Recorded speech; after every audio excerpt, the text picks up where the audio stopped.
Leyla. A very warm welcome to the Zone. Thanks, Michael. You've set up a company called Innovators, and we'll have a look at that in a moment. You say you're on a crusade to change design and production. I love crusades. A premise of where you're coming from is that most of our environmental impact, including our carbon footprint, comes as a result of the goods and services we consume, the choices that we make as consumers.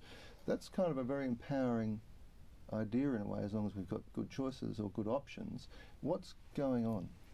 Well, basically, Michael, the reality is that our lives are pretty much surrounded by products that are designed, that are created, that people intentionally make decisions about how they're going to look, what materials, manufacturing processes, and how you and I are going to use them. And all of those decisions embody environmental and social impacts. Essentially, what we need to be doing if we're going to move towards sustainability, whatever the term may mean, but in the sense of moving towards being a little bit more equitable in a social and environmental sense, is we need to start understanding where the environmental impacts occur in the products that we create and that we consume as individuals. And that comes down to designers, businesses and product developers actually looking and taking responsibility for the things that they create.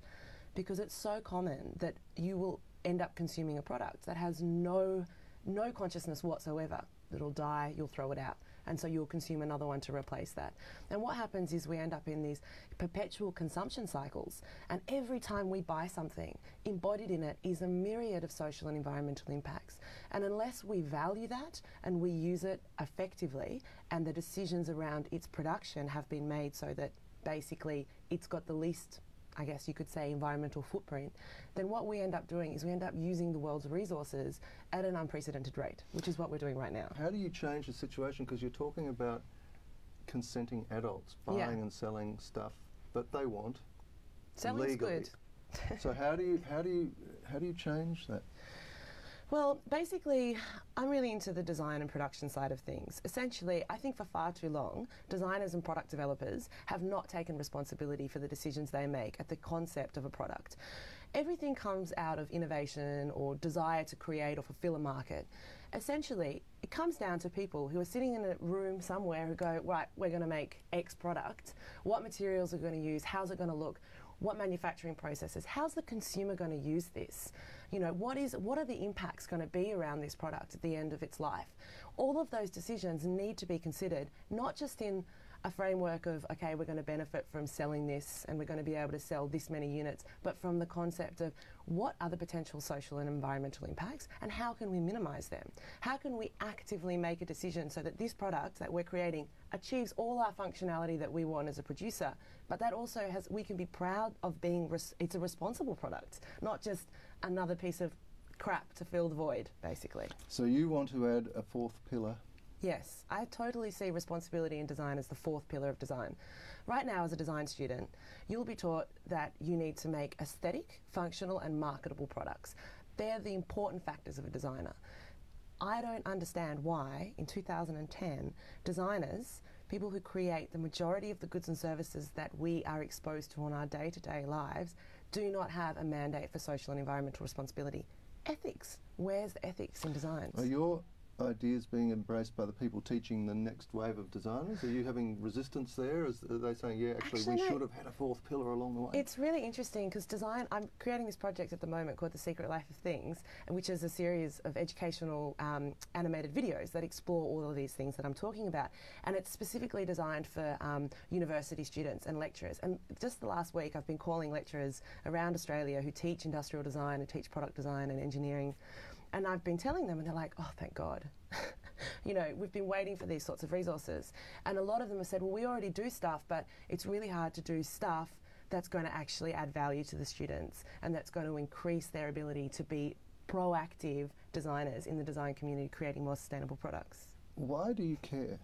I don't know. I mean, you have great, you've studied this, you've worked in it, you've launched a company, you are trying to change the world, you're trying to change your bit of it, you're trying to influence.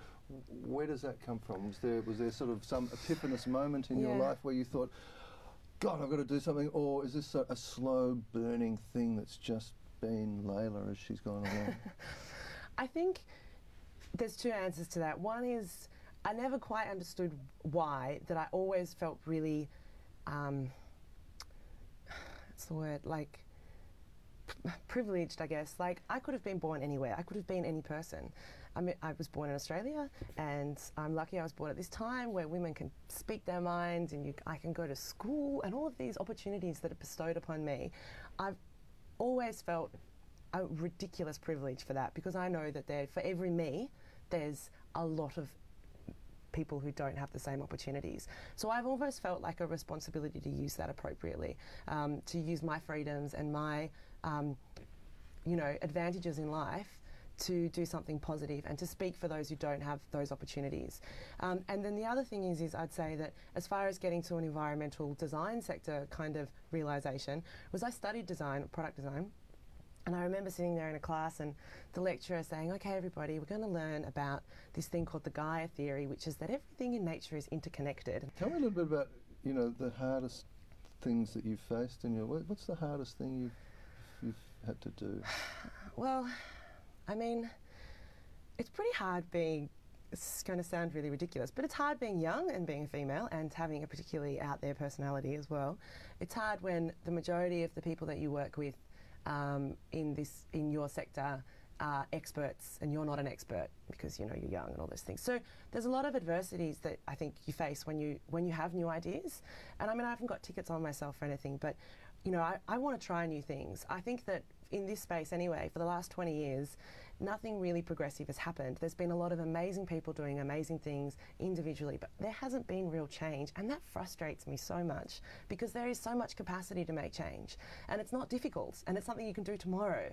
So I guess having new ideas and pushing up against brick walls of whatever those bureaucracies and challenges may be, and actually having the faith and confidence in yourself to do that is probably, it sounds a little bit silly, but it's one of the hardest things, to get up every morning and go, actually, no, today I think I might actually make a little bit of a difference and succeed at those challenges. And when you don't succeed, being able to pick yourself back up and go, look, I learned from that, I learned good and valuable lessons, and I need to move on now and just go to the next stage of what I want to do and be part of the change and not the inertia that's so common. Leyla, it doesn't sound silly at all to me, and I'm really, really pleased that you had time to come and thank you for having me. Share some ideas with us in the zone. Thank you so much. Thank you very much.